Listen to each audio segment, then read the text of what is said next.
going on? Thank you so much. Feel like $1 million. Shout out TMZ, you up? Let me check out that rig. TMZ stands for the Mayweather Zone. How'd you find me, bro? I got my disguise on. I love my TMZ family. Welcome to TMZ Sports. Babcock and Lucas here. The New York Giants. You thought that they had hit rock bottom? No, not yet. Although let's hope we are there now. Last night, Lucas, the New York Giants, and specifically Younghoe Koo, their place kicker, who was supposed to be the savior. Remember after the current Giants kicker, remember he missed all those extra point kicks in that collapse against the Broncos? Then they signed Koo, and he was the guy that was going to right the ship, at least in the kicking department. Well, last night, Lucas, the Giants were down 17-7 in this game, but they had a chance to kick a 47-yard field goal, a very makeable field goal, and cut the lead to a 7-point deficit, right? Hey, you're within a touchdown and within striking distance. Well, this happened, Lucas, something that I have never seen before in my many years watching football. I don't know if you've seen this before. Nope. But as he approached the ball, Younghoe did, he didn't kick it. He never made contact with the ball, Lucas.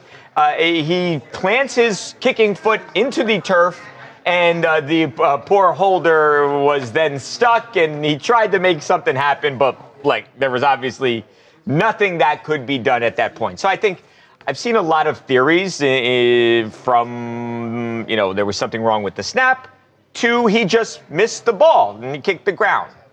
After the game, Younghoe Koo, he met with the media, and of course, the question on everybody's mind was, what the heck happened? Here's the explanation. Weather, the ball kind of slipped out at the bottom, so it was moving. I wasn't able to kick through the ball. The ball was moving when I was driving to it, so I just pulled up on it. You pulled up. Your leg didn't get stuck. No, I couldn't. As I was driving to it, the bottom of the ball was slipping out, so I just pulled up on it. Has that ever happened before? Unfortunately, yeah. I think it was last year or something. The ball slipped out and it actually hit the ground. So there was the same visual, but Jamie did a good job of catching it and putting it back. But at that point, it was just too late for me to drive through it. And now, Lucas, if you watch the replays, and there are some where they've really zeroed in on the ball, I buy what he's saying. And I think I said this morning, that if you watch the snap, it seems like the ball is falling, but the holder is able to get it under control, and he still could have kicked the ball, and it was ultimately an okay hold. I buy his explanation, though. I think he thought the ball was not going to be there, and that's why he tried to hold up. It doesn't make it any less hilarious. It's still hilarious. It's still hilarious. That is a replay that you are going to see for the remainder of the season, and potentially moving forward, if the Giants have a bad game, they are going to replay this. It's like the butt fumble. Yeah. It's one of those that will live in infamy. NFL infamy. Yeah. And the fans had it on social media. They went to Younghoe Koo's Instagram page, and they were flooding his comments with all of these kind of jabs, these college game day kickers are much better than you, blah, blah, blah, get a new job. Game day kicker. All kind of nonsense, to the point where he had to limit his comments. But then they went to X, and they took it all there. So he couldn't even avoid it, even if he tried. But I think ultimately, people will see that he was doing what he felt was best in that moment. And he's not that bad. He's actually an overall solid kicker over the eight-year career that he has had. He's a solid and dependable kicker that he would never miss, to the point where he is going into the turf. Now, as if this game didn't have everything, and they had that, it also had Danny DeVito, Lucas, on the Manning cast. I didn't know that the great Danny DeVito was even a Giants fan, but I learned last night he actually is. Watch this. Oh my God! He tripped, Danny. Oh, he still didn't get the kicker. The kicker tripped trying to kick the field goal. He tripped over the turf. I have not seen that. I've never seen that. I've never seen that. Uh-oh. That's not good. Let's watch this. I felt good about the holder throwing a touchdown until I didn't. What? He just kicked the ground? What the hell Eli, it's like one of your fat 9-irons you hit. Just all grass. That was like... I've never seen that. That's what Doug said, Danny. Dart said the same thing as you. So it's like the only thing that could make that funny here is having Danny DeVito's live reaction to it as Peyton then makes fun of Eli's golf swing. All right, guys, moving on to the Philadelphia Eagles and the Philly fans who are gonna Philly. It's what they do. It's ingrained in them from the time that they are just small children. Well, guys, there are actually some Eagles fans who may be in some trouble here. So as we know, especially Luca, as Luca knows, the Eagles on Black Friday, they lost a game to the Chicago Bears, who are having a really nice season, by the way.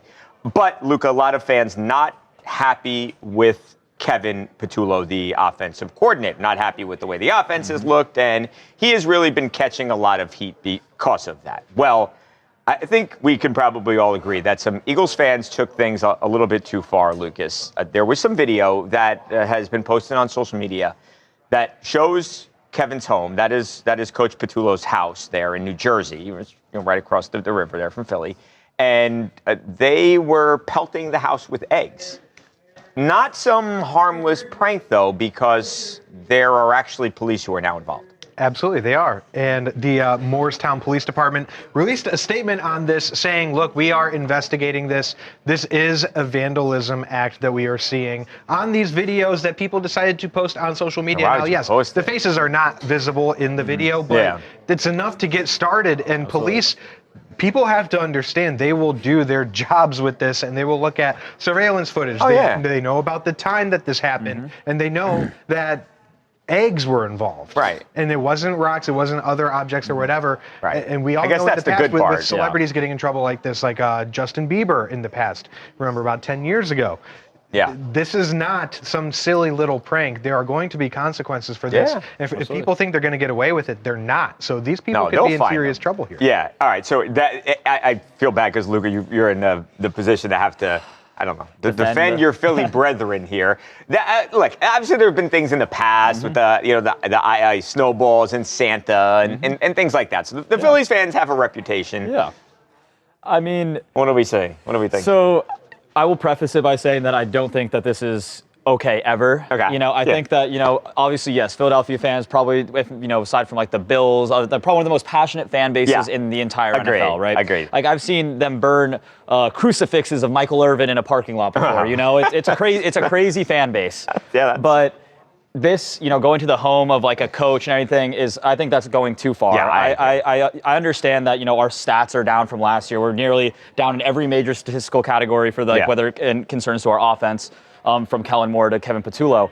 But the thing is, rage about it on your couch. Yell about it at your friends, talk about it in your group chats. There is no need to ever go to the home of an official person of the team and go, commit a vandalism act. That's something, like what if his family could have been in the home? They were. We actually followed up with police, and they said that the family was home at the time of this. See, and that could be, those pelts on a window or on a wall or something could be taken for other things. That could be really scary for the family and very traumatic. So, I just don't think there's a place for that in sports. Be mad about it, cuss the TV like I did during the game, yell fire Kevin Patullo all you want. But the thing is, just don't go to their house and do something like this. It's never okay. And who knows now, like we said, they're investigating, so you might have these guys get arrested. I would think if they are able to identify him, the Eagles probably ban them from the link, so you're not even able to then go see your team play football anymore, which sucks. Not worth it. Yeah, not worth it. Coming up next on TMZ Sports, the latest chapter in the LeBron James and Dillon Brooks rivalry. This time, it involves Bron's son, Bronny. You're not going to want to miss this.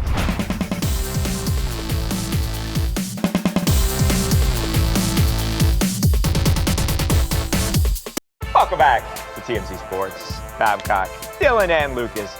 I did not realize, I had to verify that this was actually a legit stat line. And I'm not even shading Dillon Brooks, but Dillon Brooks had a game for himself last night. Of course, Dillon Brooks, not with the Grizzlies anymore, is now a member of the Phoenix Suns, has been a member of the Phoenix Suns. He went off last night, fellas.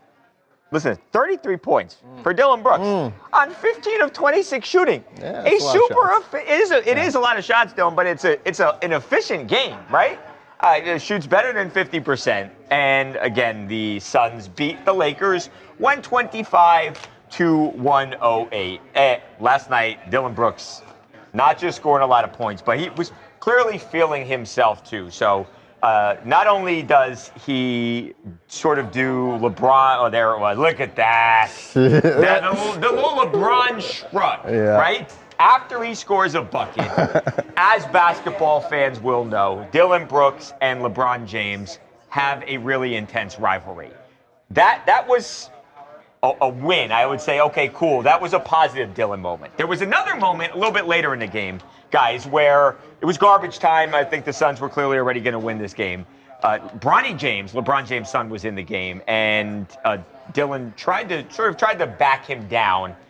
Does not make the shot, and LeBron James' dad on the bench, a little thumbs down to show his displeasure for Dillon Brooks. So it's very clear the rivalry is as hot as ever, bottom line. Absolutely. And I mean, Dillon Brooks obviously is a dog on the court, but he made it clear after the game, he doesn't back down to anyone, not even the king.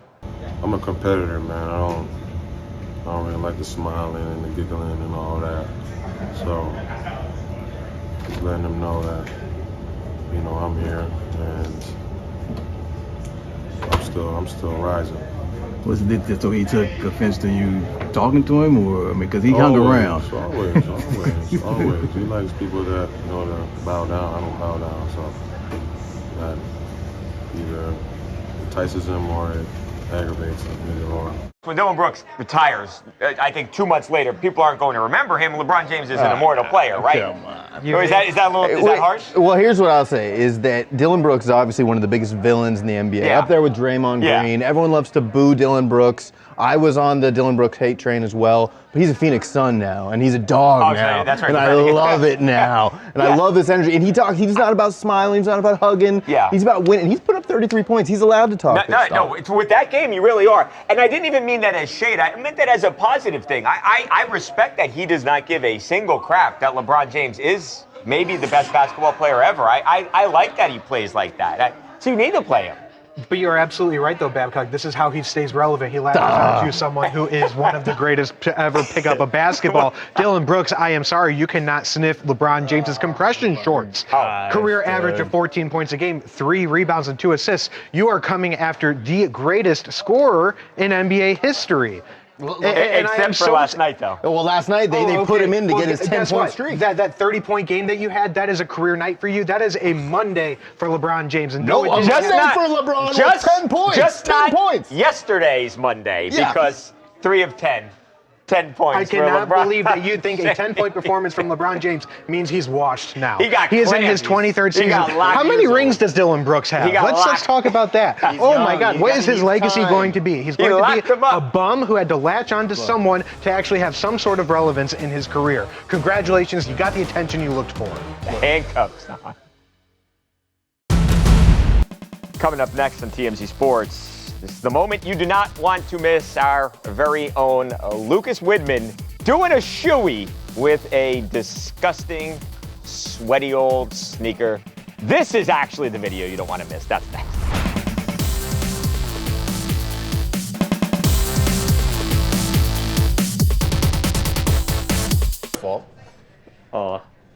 Don't make a mess, man. It's gonna be there's no leakage. There's no leakage. Dude, you're making a mess. Put it on. Oh man.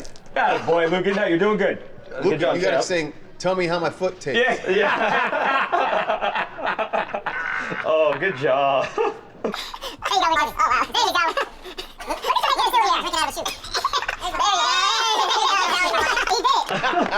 Oh, good job, Lucas. He paid off his bet. That was me doing a shoey on Monday because I'm a man of my word. Look, as embarrassing as that clip is, at least it shows that when you make a bet with Lucas Widman, you know if he ends up on the wrong side of it, he's going to fulfill it. And Luca, we made a deal last week that if my Ohio Bobcats lost to LMU, that I would do a shoey. And naturally, usually when you have a shoey that involves some alcohol or some kind of other drink and beverage and things like that. I did lemonade. Lemonade. Yep. And it was not great. Sticky chewy. I mean, look, I know they had the fast forward and the sound and all that. All the that was 3 seconds of my life. You know, that's how fast I chugged that thing. You know what?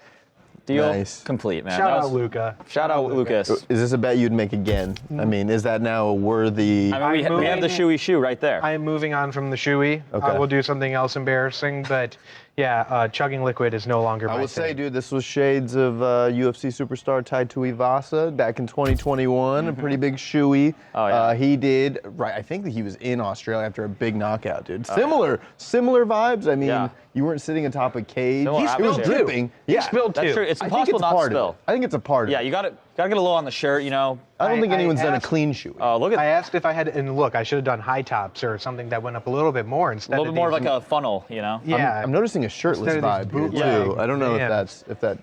Oh, you missed. That's a missed opportunity, Lucas. Okay. Oh, and he well, did it out of a cleat. Hopefully there that's a isn't used a cleat next too. time, but if there is a next time, I'll pop top. Sure. How about that? Pop top. But look, we like to have fun here on TMZ Sports, especially on the live stream. So make sure you guys tune in every day from 1 to 2 p.m. Pacific and see all the shenanigans that we get into, as well as all the fun and hard-hitting news that we like to cover on the website and all over the place. TMZ Sports, that's where it's at. We like to have fun. And Luca, until next time, but you better watch out because I'm going to come back with vengeance, and I am going to make sure you... Little old me? Yeah, Luca. A rivalry has begun. Yeah, no, a friendly rivalry because I love Luca, but man, this is love. It's how the cookie crumbles this time. But No I'll be back. wids were harmed in this shoey.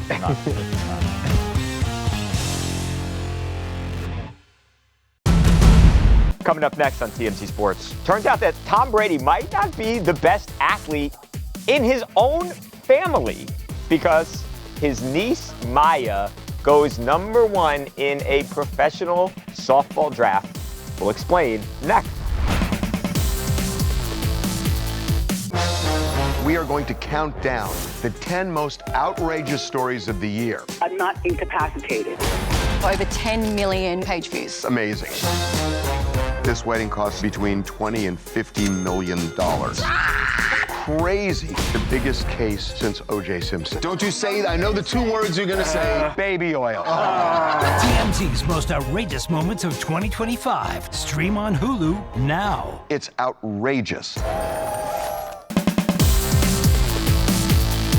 Welcome back to TMZ Sports, Babcock and Lucas. Well, I'll tell you what, Lucas. Tom Brady turns out not the only great athlete in the Brady family because his niece, Maya Brady, Lucas, #1 overall draft pick. In an expansion draft, but still, the #1 overall draft pick nonetheless. So we know, and we're actually going to see one of her athletic exploits from the past in just a moment here, but we know that she was an absolutely kick-ass softball player at UCLA. Now she's playing in the AUSL. That's the Athletes Unlimited Softball League. It's a professional softball league. And I mentioned they had the big expansion draft. And, well, when it was time for that #1 overall pick, this happened. Let's go to the Spark and Kirk Walker for the first pick in the expansion draft. With the first pick, the Spark pick, an elite 5-tool athlete and former player from UCLA, Maya Brady. And it is Maya Brady. She hit 500, just played 8 games last year for the Talons, but she was excellent when she played. Man, she's a dog. She is so good at UCLA and then playing in the professional ranks. I mean, she's someone that is going to help you in every way. I mean, I remember her at UCLA when she went from the outfield to then going and playing shortstop for the year. She's so versatile with what she can do, but damn, she is one of the best hitters in the world. She's got some wheels on her, too. She was moving there. I absolutely believe she would beat Uncle Tom Brady in a race. But she's a really good player. And, #1 overall draft pick. I'm surprised they did not mention that Tom was her nephew or her uncle, but... Little bit of and let her shine. Let her get her shine in the spotlight here in this moment because, look, she is a beast on the diamond. I mean, she went 19th overall earlier in the year in the regular draft. Okay. But yeah, in but less than 10 appearances. I mean, she was hitting over 600, hit a homer, and all these stats and everything. She was a 3-time All-American at UCLA. This isn't coming out of nowhere. And Tom Are you surprised? I am not surprised, but at the same time, Tom Brady, he had 198 names heard before his in the 2000 draft. This is a little bit different for them, but we knew dating back a long time that Maya had an absolute cannon for an arm, going back to the dodgeball tournament and everything. Also, you say, okay, Tom Brady's a football player, obviously, but Kevin Youkilis is also her uncle, right? And Kevin Youkilis, of course, was a World Series champion for the Red Sox, was a really good base. He's not as good as Tom Brady in his respective sport, but Kevin Youkilis was a really good baseball player. I'm surprised that they did not protect her, Lucas, because they could have made it so she was not available to this new expansion team to draft her. I'm surprised that she was available because you would think she would be like the most highly marketable player in the entire league, and for that team to have a connection then to Tom Brady, I mean, that's a big deal. Can we do a little TMZ Sports turn back the clock? And this is one of my favorite Tom Brady moments with his family, and it involves Maya, because if you didn't know she had a cannon from watching her on the baseball or the softball field, you knew it when the fam got together and this happened.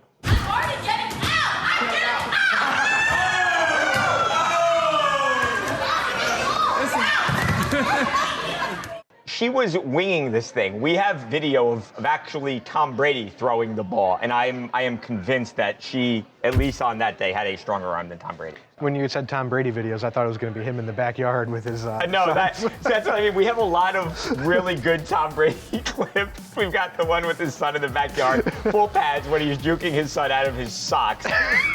That's a Hall of Fame clip. This one's pretty great too. So Brady fam, keep it coming. And congratulations to Maya Brady, #1 overall pick. That's a pretty cool thing, all jokes aside.